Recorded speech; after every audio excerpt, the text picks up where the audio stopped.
পাহাড়ি চাইনিজ স্টাইলের fried rice আর আলুর দম কিভাবে রান্না হয় দেখতে চাও?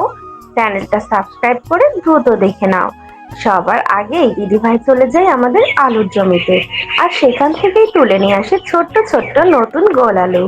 এর সাথে তুলে নেয় কচি কচি রসুন কলি, মটরশুঁটি, কলাইশুঁটি, পুদিনা পাতা আর এক মুঠো লেমন গ্রাস। সবকিছু তুলে নিয়ে বাড়ি ফিরে পরিষ্কার পানিতে ভালো করে ধুয়ে নেওয়া হয়, যেন এতটুকু মাটি বা ময়লা না থাকে। আর আলুর উপর থেকে পাতলা খোসাটাও ছাড়িয়ে নেওয়া হয়। এরপর সবজিগুলো ছোট্ট ছোট্ট করে কেটে নেওয়া হয় জুলিয়ন সাইজ করে। এবার কড়াইতে তেল গরম করে এতে রসুন আর মরিচের ফোড়ন দেওয়া হয়। এর সাথে যোগ করা হয় আমাদের পাহাড়ি মরিচের পেস্ট। তারপর সামান্য পানি দিয়ে ভালো করে নেড়ে নেওয়া হয়। এরপর আলুগুলো দিয়ে ওপর থেকে রসুন পাতা ছাড়িয়ে ঢেকে রাখা হয়, যতক্ষণ না আলুগুলো নরম সিদ্ধ হয়ে যায়। এগুলো হতে হতে আরেকটা কড়াইতে ফ্রাইড রাইসের জন্য ভাত সেদ্ধ করে নেওয়া হয়। আলুগুলো সিদ্ধ হয়ে এলে নামানোর আগে এর সাথে যোগ করা হয় পুদিনা পাতা আর লেমন গ্রাস। একবার নেড়ে নিলেই তৈরি হয়ে যায় সুগন্ধি আলুর দম।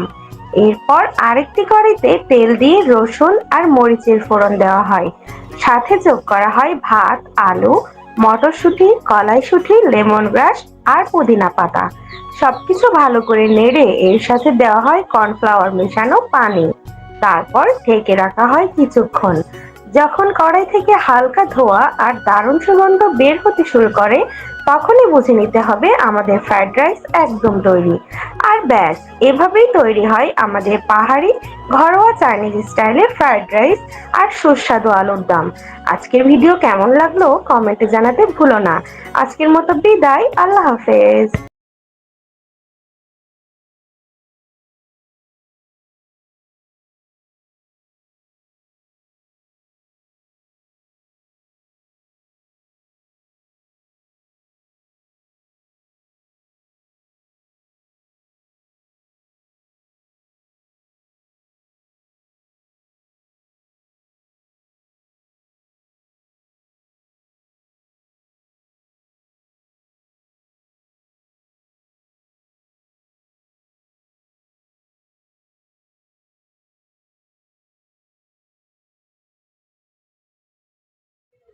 এরই সাথে আমরা বাগান থেকে তুলে নিয়ে আসা সমস্ত রকমের সবজি এবং আগে থেকে তৈরি করে রাখা ভাতগুলো দিয়ে ভালো করে সব কিছু মিশিয়ে উপর থেকে একটু কর্নফ্লাওয়ার গোলা জল দিয়ে সুন্দর মতো এটাকে দমে বসিয়ে রাখি ঢাকা দিয়ে।